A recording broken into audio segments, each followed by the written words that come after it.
And we have coming up next, we've got two more sessions. We're starting with a panel session, which has got a broad remit of optimizing revenue and retention for your game. So the whole smorgasbord, as you were.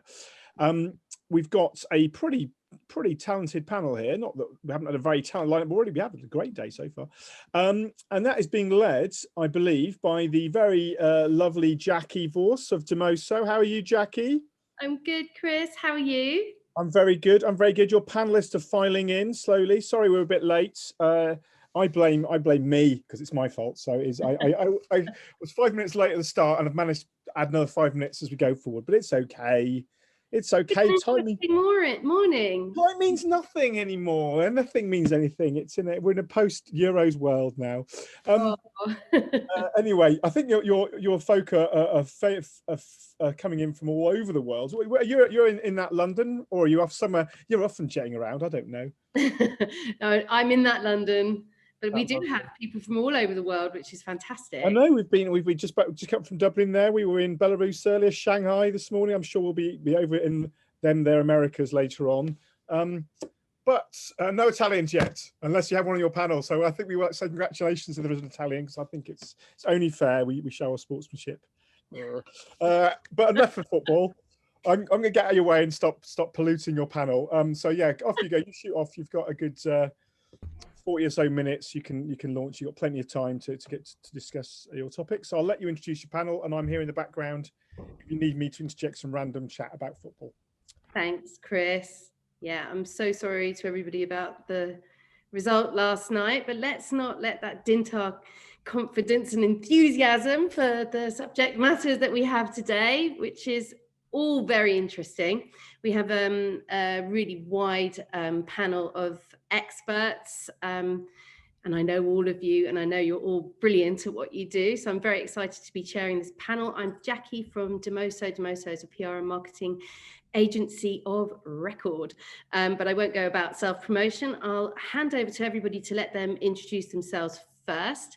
And I'm just going to go with my screen. So I'm going to introduce you. Dean, do you want to kick off?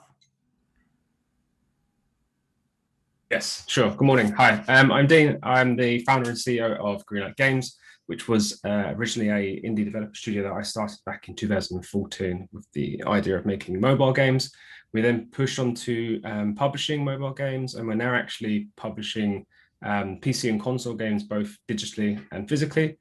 So kind of a range across everything, and hopefully have some kind of insight into what to do or not to do, and low-hanging fruit for your titles. Great, thank you, Dean. And Dan, would you like to tell everybody who you are? Hi, my name's Dan Anahory. I'm the head of business development and co-founder of Real Media Now, and we provide free in-game help videos for mobile and web games that are sponsored by advertising. Wonderful, thank you. And over to Elad from Dive. Hi guys, hi everyone, nice meeting you. Elad here. Well, I'm the founder and CEO of Dive. We help game studios all over the world with their data and live ops struggle in a very unique way that we have developed through a platform and a service that we offer them. And back to you, Jacki. Thank you. And now over to Philipp. Nice to see you, Philipp. Nice to see you again, Jacki. Thank you. My name is Philipp. I am the CEO and co-founder at Metagames, a development studio based in Berlin. And we create mobile games for esports fans since 2017. Thank you, Philipp. And finally to Chris from AdInMo, our wonderful sponsor. Hi, Chris. Hi, Jacki. So I'm Chris Wright. I'm CTO at AdInMo. We are an in-game ad technology. So my background, I've been in the games industry for well over 20 years now. Previous to AdInMo, I was CTO and founder of Delta DNA, which was the analytics company that acquired by Unity. So we've got lots of experience of kind of both in-game monetization and then how that flows into the ad tech space. Fantastic. Thank you all. And as you can probably see, this is a wonderful mix of experience and expertise and knowledge and understanding. And this panel subject, how to optimize revenue and retention in your games, it's a massive subject. I mean, it is really the holy grail. So what I thought I would do is just sort of start at the beginning, because I think it's a lot of it is about a revenue and retention mindset, and in terms of sort of where we should start as developers. And I know we have a lot of indie developers keen to get your advice. What's the starting blocks? Where should people start? Is it at GDD stage? I'm going to pass that straight to Dean, because you're the publisher of many games. Yeah, so ideally, obviously, when it comes to monetization and thinking about growth and scaling of your title, it's one of the first things that you put in action when you're designing a game. Everyone generally loves making games, and a lot of people get into it because of the enjoyment of doing so. But sadly, most people, when it comes to indie developers, don't start with that kind of business ethic. Oh, I'm going to make a really cool game. How do I make money from it? So definitely, ideally for us to come across a game is to see that that's been planned from the beginning. But 9 times out of 10, what we see is someone will come across a really kick-ass game and we really like it and we want to work with it, but there's no monetization planned, or the response we get, oh yeah, we'll put that in later. And that's really not the way to go. And it makes our job so much harder, and your job as well, because you have a timeline in mind, you have a budget, and then it kind of gets completely thrown out the window when you haven't thought this through yet. And we're changing UIs, we're changing flows, we're thinking about monetization too late in the game. Even mechanics have to be changed sometimes. So yeah, definitely immediately think about how you can monetize your title without ruining the experience for the player. And if you're not self-publishing, what you think a publisher is going to want to see within the game, for sure. I mean, a lot of people look at just the straightforward monetization techniques. There is an issue about whether you actually go into advertising within a game, or what sort of advertising you choose. Is whether you actually you follow that model at all. I mean, Philipp, do you have any thoughts about that side of things? Yeah, for sure. I mean, as Dean said, right, like it's a very fundamental question right at the beginning, and it's a sort of sliding scale, right, where monetization becomes more important as you go along, right, as the kind of game matures and you're creating a game that actually retains. But those type of decisions, whether you're looking for a publisher, or where, like us, you kind of like, publish and kind of operate your own games. It's one of the things that at the very beginning you need to really mindful about, right? Because not every monetization is good for every genre of game. Like if you're building a mid-core game on mobile, like going away with only ad monetization, right? Like that's not going to cut it in the end, because like UA, like on the UA side, marketing, CPIs, if you really want to scale, like the kind of LTV that is generated by pure kind of ad monetization is probably not going to allow you to scale in any significant way. And if you're looking, right, for a publisher, as Dean said, you kind of want to look out for publishers that kind of share, and have big expertise in kind of like LTV optimization and kind of like UA, because this is ultimately what makes a success. And there you need to be able to understand, what they need in order to really provide a game that they want to publish, right? So from my experience, I mean, before kind of like, becoming the co-founder of a development studio, I was on the publishing side, like for all of my career. And it's been kind of the same story, like with Dean, right? You look at a lot of games and they're really cool, and like making a game is an art, making a well-retaining game is an art. But then there's, relatively little kind of like thought spent on the monetization side, and on this kind of funnel thinking, right? Where you're kind of like, if you build a game, yes, that's an art, and like we're all enthusiastic about games, but at the end of the day, if you want to scale it, if you want to make a business out of it, a living out of it, you need to adopt like some of those kind of like funnel mindset, that kind of business mindset, making sure that your game can become a scalable business. And talking about that funnel mindset, I think, that's a good time to bring in Elad, because, you know, you talking to people all the time about how they develop their mindsets, you know, from an early stage. How do you do that? Because I know that you have people that on your team that, not, you know, with your platform, you have customer analytics, but you also have people that help and guide through and help people to make decisions. I'm actually going to spice things up and not entirely agree with Dean here to make things interesting. I honestly think that, you know, when you build the games, first of all, it should be fun.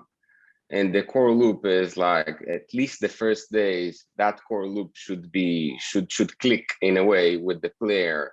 Monetization is something that I honestly believe will follow if you have long tail content, if afterwards you incorporate live ops properly, those kind of things will follow. And yes, obviously it depends whether it's ads, whether it's in-apps, whether it's subscription, whatever.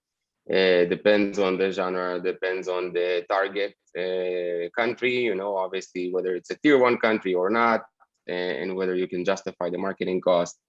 But for me, the core loop, the game itself should click. It should be fun, and then you can start adding more and more layers on top of it, meta game, and stretch that game economy, make sure it's balancing well with the monetization.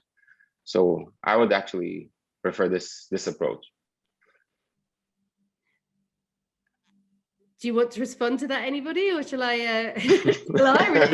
No, funny enough, right? But like, I think what you're bringing up is true, right? So like, if you have a game that returns well, like you're almost like out of the woods. Like you can do anything, and like you'll find people, you can pay people that kind of like optimize everything, right? But the way of thinking about, as I said, like day 0, day 1, you know, the core game cycle, like this is funnel thinking that kind of like, if you adopt that, right, you're automatically also thinking about monetization. You're thinking about a lot of these kind of like things that, again, you know, in my experience, I've seen a lot of people that have created core game loops, but they don't know why or how, right? They do something, they love games, and like it works, but like they don't understand the machinery that they built. And like, again, if you want to scale something, you need to understand the machinery, because like, yeah, if you add monetization later on, you add live ops, you can do it, but there's a risk that if you don't understand the system, you break it, right? Like you have to understand where to place it. And in this mindset, it's just a question of mindset. Then automatically you're kind of like almost like already start thinking about live ops and monetization from day 0. Yeah. If you really think very methodically and stringently about the kind of, you know, player experience you're providing. I'm just live ops. Go ahead, sorry. Sorry, Elad, just go the other way. I'm not totally sure I agree. I think, you know, we talk about monetization, but we've always had monetization in games. I mean, if you go right the way back to arcade games back in the 80s or even 70s, we had monetization. There's different kinds of monetization, and that defines what the game works and how the game plays. So, you know, arcade games were all about that very quick, rapid, get people in, get them playing, and almost kick them back out again. Free to play has a different kind of monetization. So does premium play. Everything has it. And you have to decide what type of game you're going to build and make sure that the monetization works from the very start of that. Or you'll end up with, you know, if you built a big role-playing game, but you try and monetize it through the arcade model where you're trying to get, you know, 50 pence goes, then it wouldn't work. So I think the two things are connected, but monetization isn't a new thing. It's something that's always been with games. And you need to make sure that the right kind of monetization fits, and doing that early on and building it as part of how you build the game. It is a fundamental part. I don't think this idea that monetization and game design are two separate things works. You have to have them together. Well, that's an interesting point, because there's, as we've seen the evolution of advertising, Chris, and we've seen how, you know, we've going from performance through to brands are starting to do brand awareness type of advertising. And so you say, when you're designing your games, how do you sort of think about what kind of game you want and how you're going to monetize? I mean, do you think that we should be challenging people in the actual fundamental design of the games and how they're going to integrate their advertising? Well, so I think the real big evolution of advertising within games is now becoming a part of the game experience, not something separated on. It's not like the interstitial or the ad break that you have in TV. It's moving much more into something akin to product placement. It's a part of the game experience. The ads are there, just like you would expect them on a football pitch with ads around the the edge of the football pitch. That's how you expect football pitches to look. And actually, if you watch football on TV and it doesn't have ads around it, it looks strange. It doesn't seem to work. And the ads, the sort of ads that we're doing at AdInMo, are actually putting ads directly into the game so that they're billboards or they're product placements. They're part of the game experience, and that changes how you interact with people. With our type of ads, it's actually about keeping people playing the game, because if they're playing the game, they're watching the ads, they're seeing them without having to interact with them. They're not clickable, so they're not forcing them to do something, and they're not pushing them out of the game. I think one of the big problems with the ad space up until now has been that they have been quite negative, in that they force the player to do something that is outside. Here is an ad that has nothing to do with the game, that then forces you to press a button to take you to something else, quite often in another game. That's a bad experience, and that's forcing an old kind of model into an interactive experience. But as we start to evolve and we make the ads actually part of the game experience, in the same way as the monetization, the in-app purchases are integrated, and that was the big change that happened within our purchases. They became a part of the game experience. You do it to progress and to evolve the character. Ads are doing the same thing, and that makes it feel more part of the game rather than as a kind of an add-on that is driving you away. So there's a change, but this is an evolution of the industry as we move away from upfront premium pay into something that has a whole set of different monetizations, be it free to play and monetizing in-app purchases mixed in with advertising. And you have to do both, because in-app purchase will only monetize 3, 4, 5% of the user base. So you have to, if you're going to cover your monetization, you have to cover the whole user base. You can't just simply focus on those core players who are going to spend money, or you end up with focusing on whales, and we know where that goes. We do. And it's really interesting when you talk about how ads are becoming, and monetization is becoming part of the whole experience of playing the game, but also that need for non-intrusive or value that you get back as a player from the advertising that you're engaging with. And I think Dan can talk a little bit about the sort of value that you should be thinking about putting into your games to give that player additional value, as well as not interrupt their experience. Yeah, I completely agree. I'd say, previously when free to play first came out, there was a lot of issues, as a user and someone who develops games. There were a lot of issues with people just being bombarded with ads, and there's no real value exchange there. I'm playing a game and I'm doing it for fun, and I just keep getting bombarded with ads.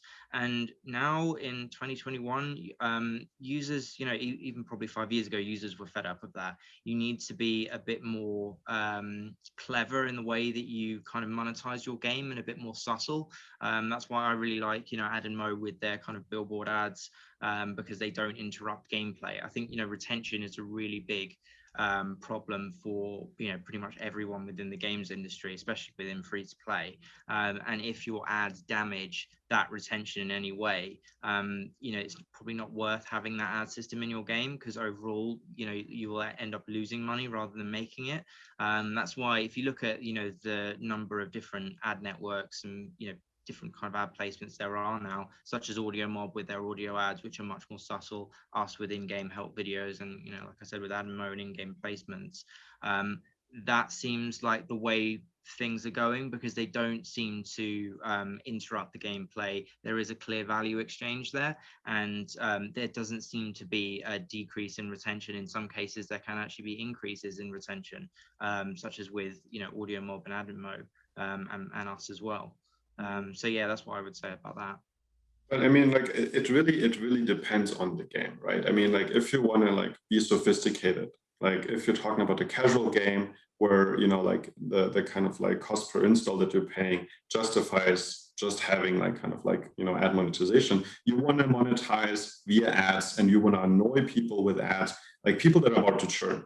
Right? How do you know, who is about to churn? Because honestly, if you're talking about match 3 game, right? Like just certain people just love match 3 games, and they're playing your match 3 game and probably going to churn relatively soon to go play the next, match 3 game. And if they discover that, true rewarded video in your game, and like that's great. Like that gives you money, that monetizes users. And honestly, again, you're building a casual game, like your retention, like 30 days, it's not going to be that great anyway, right? So even if it's the most disruptive sort of like advertisement, if you show to the right user, it will be beneficial, like from a business point of view, right? And the user will be like, oh, you know, oh, cool, awesome, next game, let's go, you get money, everyone's happy, right? If you're building a mid-core game, where, you know, like a lot of kind of like 80% of the revenue making is going to be like within app purchases rather than, you know, rewarded video. Rewarded video is like a conversion tool, right? You're showing people what they could get with premium currency. You allow them to kind of like, you know, taste a little bit of that like sweet kind of premium content with rewarded video, but really like you're not expecting kind of like to make a lot of money out of it. And again, mid-core LTVs is like, you know, can be, you know, $5 plus. You don't get a $5 LTV with rewarded video, never ever, right? So then it really just depends, right? It depends on the game you want to do. It depends on if you want to operate that game or not. It depends on, you know, how long do you want to operate it for? If it's just like, you know, if you want to do short, quick games and like pull them out, that's amazing. If you want to, you know, create this your masterpiece and run it for years, but it just like requires totally different like approaches. Actually, no, it requires totally different solutions, but the approach is always the same, right? Funnel thinking, ask who you're building this for, what is your business model, how are you going to make money with it, and who can help you, right? Because again, you're not going to know like all the things. If you're like a, you know, like a young indie studio, like, you know, 3, 4, 5 people, like an artist, a game designer, you know, you're the founder, you met all these people, there's a couple of programmers, like who of you knows about kind of like this funnel thinking, about, you know, the business aspects of free to play? I know probably the founder, maybe the game designer a little bit, right? And the question is like, who can help you, right? And then again, this is the good thing about 2021. There's so many, you know, so many actors in the ecosystem on BI, on ad monetization, on, you know, UA, and it's just about like going out and kind of like finding these people and letting them help you, right? And this is why I also like this panel is pretty great, because we have a couple of representatives from all these different places. And that's really cool, right? Like those are the people you want to talk to. I think that's really, really important, Philip. Actually, for companies to leverage the expertise that's out there. So there is, as I said, there's lots of expertise from analytics companies like Elad's Dive to our company in ad monetization, and we will, most of the companies, and we will do it as well. We have our own consultancy, we have our own game design team who will help you to actually integrate. Look at what you're doing, and ideally look at what you're doing at the early stages. We find lots of companies coming to us with a finished game and saying, we've done the game, could we now put your ads in? Of course we can, and we can help you, but if you could do it at the GDD stage, in that early phase, then we can do it a much better way. We can help you really understand what things you can add into the game or build the game in a way that will help you monetize using ours. And you'll find that with all of the different companies, be it rewarded video companies or analytics companies, they will help you understand how to monetize the game and use their expertise to help you build it at the GDD. Don't start and build, don't do the kind of the if we build it, they will come model, which is great, I built this fantastic game and then I'll figure out how to monetize it. You need to do that at the start as part of your building in your design phase to make sure that what you're building, based on the type of game you're doing, and I completely agree with Philip, if you're going to build a fast action, simple, casual game, then it's a different experience from building a deep role-playing, massively multiplayer. But either way, you have to get the monetization in, and it's always been like that. It's not as if this has changed. You always have to work out how you monetize. How do you make money out of your game? Unless you're doing the whole thing purely as a charity, you have to think that through and make sure that the game follows that model, but do it with the expertise that's in the industry. I mean, I think it's really interesting. I would actually carry on, Elad. I would actually want to add to what Philipp said. Before Dive, I was a co-founder of House of Fun, a top-grossing game that we ended up selling to Playtika, and I worked in Playtika for several years. And for me, they are one of the best in the industry when it comes to data live ops and basically squeezing out LTV. And then I honestly think that beyond the game genre, for me, it's also the country that you are targeting. And if you can end up with working more with in-apps mainly on tier 1 countries, I would incline in that direction where you have way more control on segmenting, on live ops, as in ads. Yes, of course, ads are something that will complete to monetize the rest of the pack, the rest of those players that do not monetize well with the, with the in-apps. But I think that I understand. I mean, obviously, I agree with what you guys are saying, but for me, and again, I'm not talking about not hyper casual, not talking about premium games. That's like different world for me. I'm talking about, free to play games that focus a lot on like the long tail, high LTV, high IAP model, or whether it's ads, but something that, goes over time. And this is something that, rooted in a good quality game economy, live ops that follows that, and it's a process that takes months. I mean, we work with game studios that are sometimes 9 months in like soft launch and polishing KPIs to stabilize the LTV and justify the CPI costs. That's really insightful, and it's interesting. We were talking about the fact that you're looking at those sort of long tail games, those often multiplayer games, and we're going to have a lot of different indie developers watching this panel right now, developing all sorts of different games. And I'll come back to that kind of like, and something that Chris just said about bringing in the expertise. And I know, Elad, you have a expertise that you give as consultancy to start off with. But let's just look at the, on the basic side of things. I mean, if you're just looking at getting the basics right just before you sort of go to market, there's a lot of resistance to SDK integration and partnering early doors. What do you feel about that? I think almost every game developer whines about having to integrate SDKs. It's like something that like everyone in the industry hates SDKs, I think. On our side, our SDK is super light. It's open. It's completely open. All the code is open. So it's native to whatever platform we work in. So there are no hidden things inside. But I completely understand. I mean, it inflates the game. It can cause unexpected crashes. I've spoken so many times with developers that are like, oh man, that plugin of whatever ad or whatever, company is like crashing my game. It's so annoying. I think everyone that works in the game industry experienced that. I guess it's, finding that balance, I guess, of whether those SDKs give you really like an advantage or are beneficial in that sense and worth the trouble. But it would be great to hear like feedback from everyone. I think the funniest, like especially like if you work with Unity as a development engine, for example, right? There's like always like issues with like incompatibility, and then you need to upgrade to Unity, and then like some SDKs don't come out. But it still all beats doing it yourself. Like in the end of the day, right? Like if you want to build like your own analytics system, build your own like ad monetization system, I don't know, like and I think there's like some basic stuff that really works really well for everyone, right? So between like having like a Firebase SDK and then like you choose an analytics platform, and like of course no one wants to integrate like the Facebook SDK because it's horrible for sure, but really to make a good game you don't even need that, right? So again, when you think about like what makes sense to build yourself and what makes sense to integrate, you always end up kind of on the same side, right? You always end up kind of like BI for sure, analytics.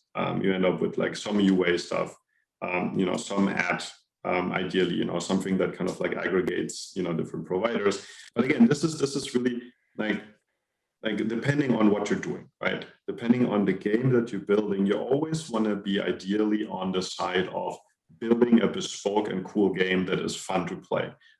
It is true that especially in the last couple of years, there's been a lot of kind of low quality game with, based on kind of like super aggressive, ad monetization that just integrated like a billion kind of ad networks through kind of like some mediation and try to squeeze the last cent of LTV And this is kind of, yeah, mobile games for some people are just a business, right? They're looking at this kind of like an arbitrage solution. They don't invest in Wall Street. They do mobile games because they heard it's the latest greatest thing, and they don't care about the gaming. They don't care about game quality. Sure, they exist, right?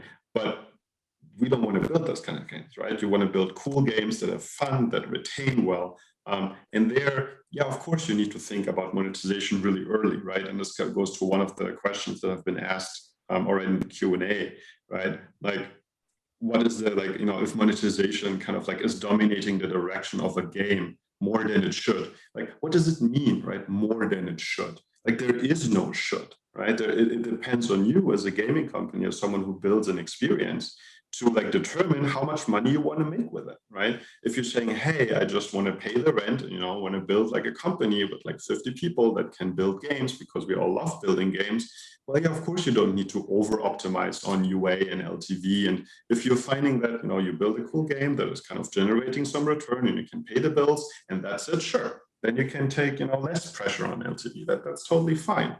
Right. And if you go to like a publisher, or you want to become rich and then you want to squeeze kind of every last cent out of people, yeah, you can do that, right? It's kind of a free world, but then of course, you know, then it would influence the game and it wouldn't be a good experience. But we all know that, right? Like that's not kind of like some dirty secret. I'm grateful to you, Philipp, for sorry, carry on, Chris. So just to kind of go back to your question about SDKs, I think that's the wrong question.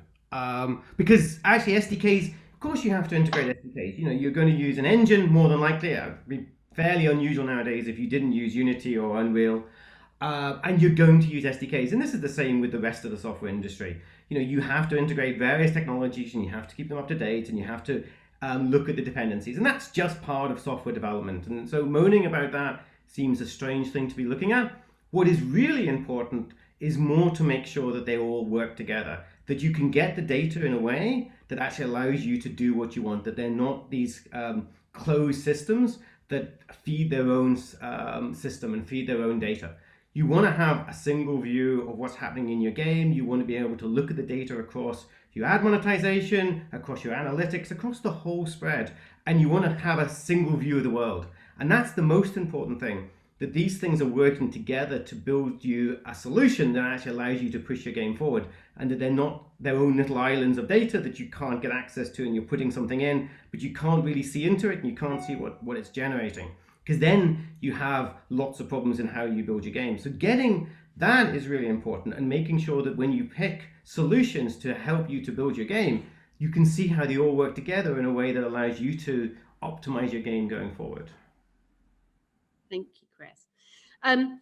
I was thanking Philipp for pointing me towards questions, because we're getting a lot of questions into the room right now. And the first one that I wanted to go to is, do you think there's a risk where some games offer premium to get ad-free, causing you to lose out on money? How do you balance that?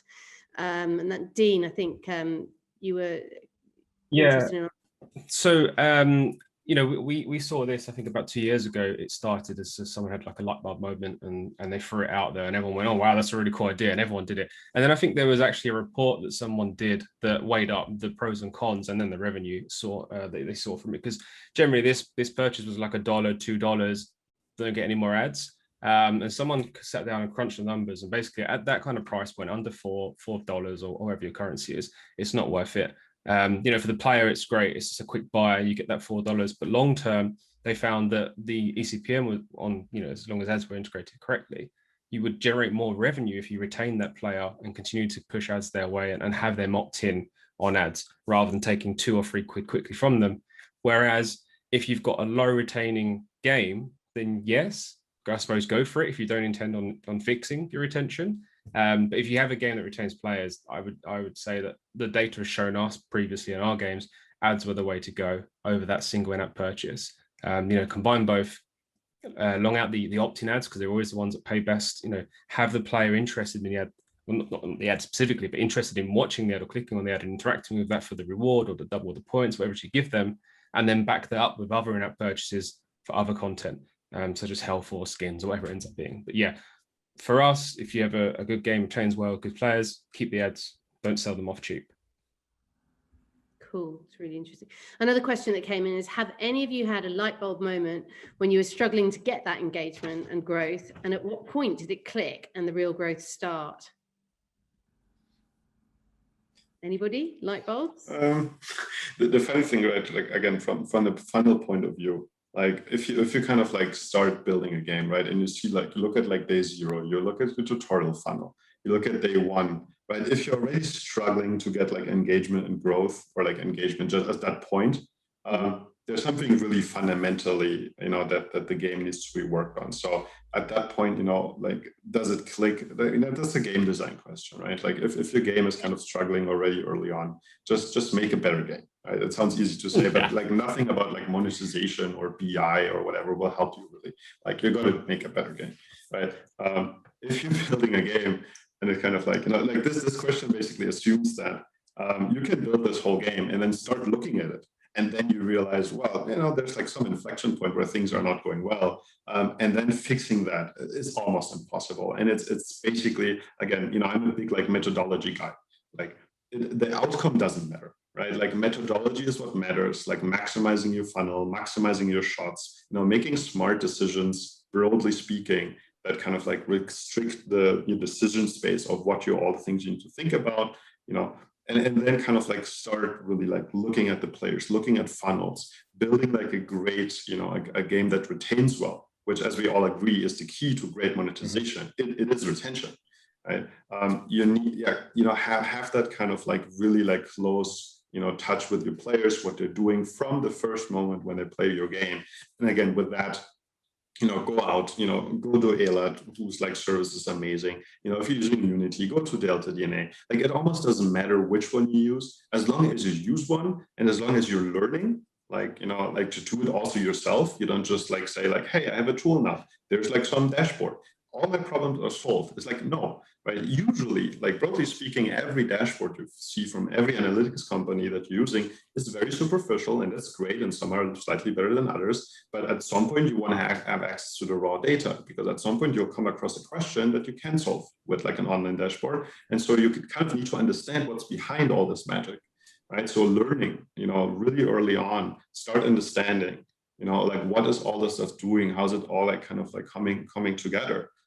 That is the light bulb moment. And then at some point you don't need a light bulb moment, because you have like just this chain of like good decisions that you made, and you can always understand what is going on in your game and what's the problem. And then there's a lot of people that can help you solve that. Yeah, I couldn't agree more about the learning and keeping up with everything that's happening in the industry and making sure that you're across it and across, how your players are going to be wanting to consume any kind of monetization models. I mean, there was a question here, and it sort of conflicts with the point I wanted to make, but do you feel that monetization of games is dominating the direction of games more than it should? But conversely, we come across situations where there is no monetization and you want it there as a player. You want to earn some more money, or you want to get, and you're kind of like looking and waiting to see.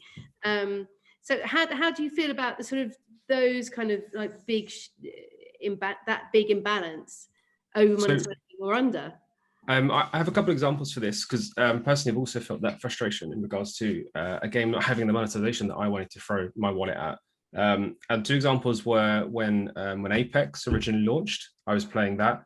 And I think I said, as we were discussing earlier, I actually churned from that game before they introduced their season pass system, which I think came 2 or 3 months later down the line. And I was interested in, spending and customizing my character, etc., and that then mechanic just weren't in the game upon release, which was, madness to me. It was a global release for the title. It was a big title, big publisher.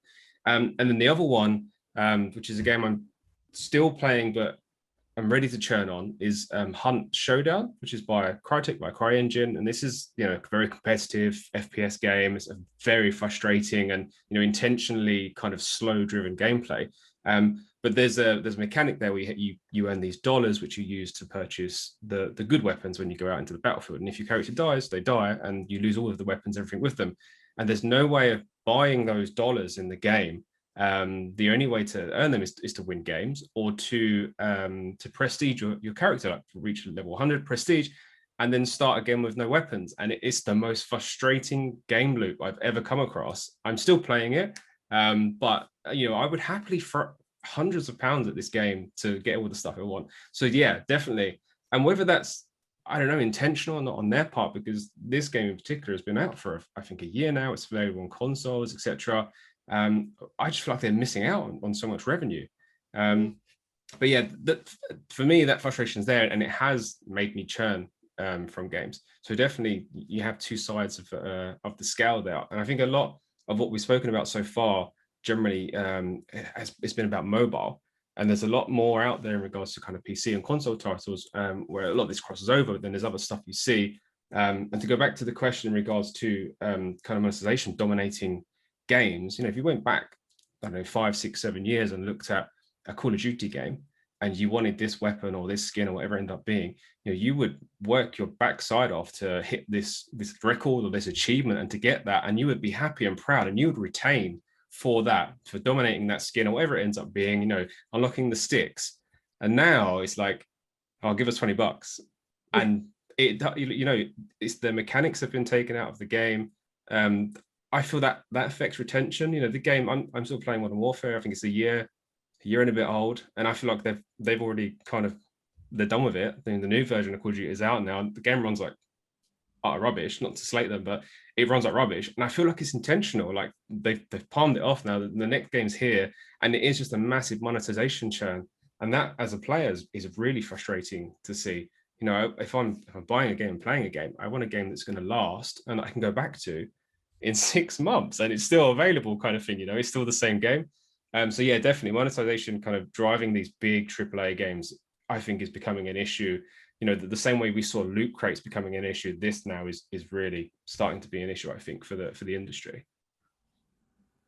Absolutely. And understanding your game in those moments, as a player have so beautifully and eloquently expostulated, is exactly what we've got services like Dives and platforms like Dives to really understand where people really do want to get to that stage. And but equally, there is, coming back to this understanding and knowledge, there are so many people and experts out there to help people get.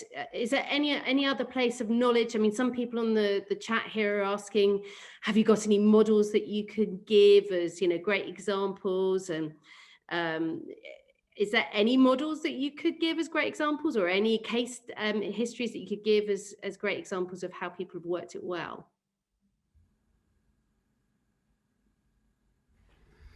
I think a lot of the companies post a lot of stuff about this. If you go to AdInMo's side, I know at Delta we used to do large amounts of case studies and postings and information, and at AdInMo we have we're producing design guides for how to integrate our stuff. All this is it's free because it's all available on our site, and you can just use and pick up without actually having to necessarily even talk to us.